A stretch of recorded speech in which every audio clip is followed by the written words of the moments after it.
So, before we start, just a quick show of hands. Does anyone in this room, anyone at all, like great beer? Anyone? I see one and two. We all love great beer.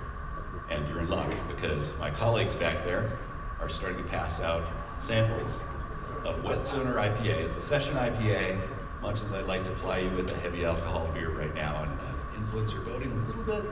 We're going to give you a session IPA. This was produced by our device right here, this Pico.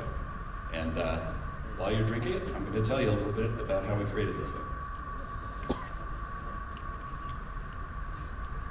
So, I was born fashion challenged, and that meant I pretty much was stuck in either journalism or software as a career. And I had to work for other fashion challenged people too. But I got to build a lot of great devices and gadgets over the career. And of course I live in Seattle, so that means I love great craft coffee and I love great craft beer. And as everyone from Seattle will tell you, if you're from Seattle, you're lucky because we're the only people in the entire United States that produce craft beer. Except for every other city in the country and every nation. And in fact, that's one of the great things about craft beer. You can go on what I call beercations. My wife doesn't call them those, but whenever we travel around, I like to visit craft breweries.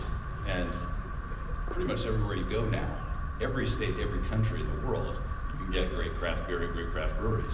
The problem that I had was as soon as you get home, you can't get that great fresh craft beer. Best case is you maybe can get some stale beer in cans and bottles from those breweries you visited.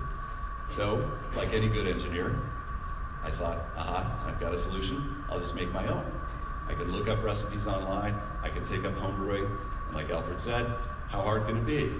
How messy can it be? Well, it's kind of ugly after you ruin your kitchen floor and a few other things that my wife would be happy to tell you about. You get moved to the garage, and after you produce your first bad batch, 5 gallons of it, then you lose all your friends too. So I had this problem, and I had this idea, which was, why not make a gadget that can produce great craft beer, produce it reliably and repeatably so that anytime you want to reproduce a beer, you can. Anytime you want to produce some great recipe that you found from a brewery around the world, you can. So I quit my day job and started the company called PicoBrew. That was in 2010. And after about 3 years and a couple dozen prototypes and actually several thousand gallons of sample beer that we had to taste. It's hard work, but somebody had to do it. And I like to think that we did it for you. We were able to produce the world's first fully automatic, all-grain craft brew appliance. So this little robot we introduced in 2013. The marketing people don't like it when I say this, but it eats grains and hops, and it poops out great craft beer. They're never going to let me present again after this.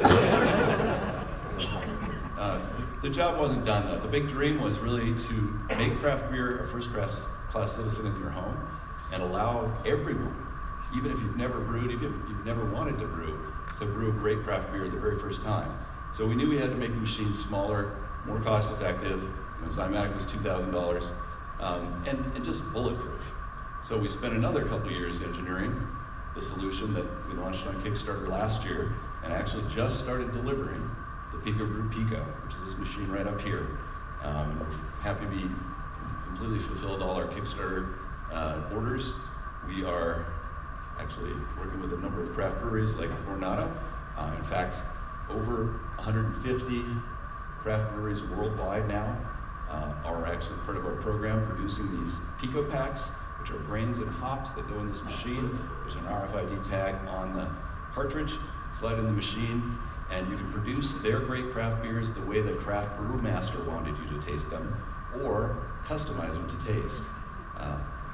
So all of that was a bunch of awesome innovation, but what I really wanted to show you was the thing we introduced at CES just this year, just a couple days ago. And that is the new capability we're calling freestyle. So freestyle, if we can cut over to the laptop here.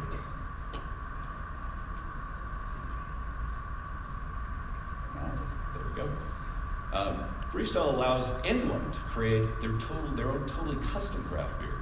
So you can produce great craft beer from all these great craft breweries around the world. And now, if you have a mouse and a laptop, and even if you don't have a mouse and a laptop, if you're modern and you have a tablet, you can start with a known good recipe, like any of these template recipes. And I'm going to produce a beer for you, David. So this is going to be a pale ale. And so very quickly, we can drag and drop grains and hops and start making our own unique craft beers. Drag and drop these guys. And at the end of the day, I can order these as custom Pico packs. I hit this button, buy now. I'm sorry, Dave. I'm afraid I can't do that. Got nerds on staff too. In a couple days, the UPS or the US postman comes up and he's got your Pico pack, and here he is right now, Dave. It's your custom produced Pico pack. I got a costume for this gag.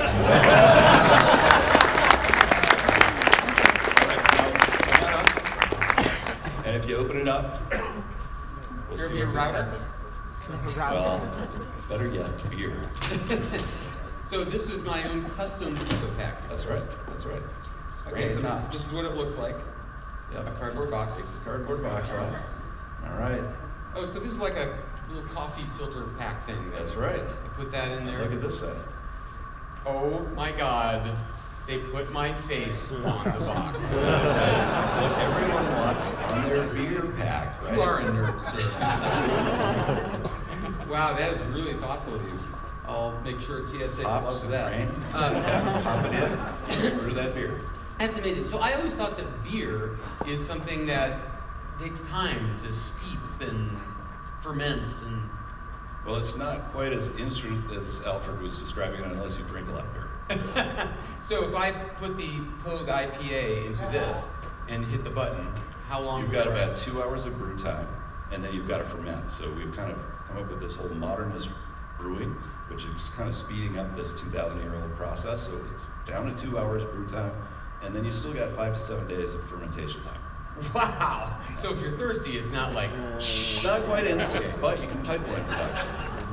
What does that mean? That means you can pop this in, go for 2 hours. You can walk away, by the way, and monitor the progress from any web-connected device. So you don't have to sit there and watch the machine. And when you're done, start up another batch and start up another batch. So you can fill your refrigerator shelf full of these bilingual mini kegs of beer. I see. So the beer makers like Coors and stuff would make us believe that the water is very important. Well, their beers are mostly water, but yeah.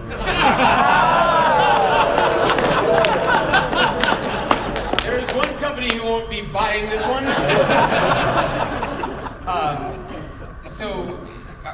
Is it? I mean, I'm really not going to get the same beer as Coronado if I live in Vegas as opposed to. We have thought of that as well, and so the brewmasters want you to actually exactly taste their beer. So that means building up the water chemistry as well. So we recommend starting from distilled water or RO water, and inside this pack is not just grains, but also water amendments that builds up the water profile, so you get the exact water chemistry that they build up. Good grief. That's good. So, raise your hand if you got one of the samples of the beer. How was it? Great. They like it. Congratulations, it Thank works. you. Well done.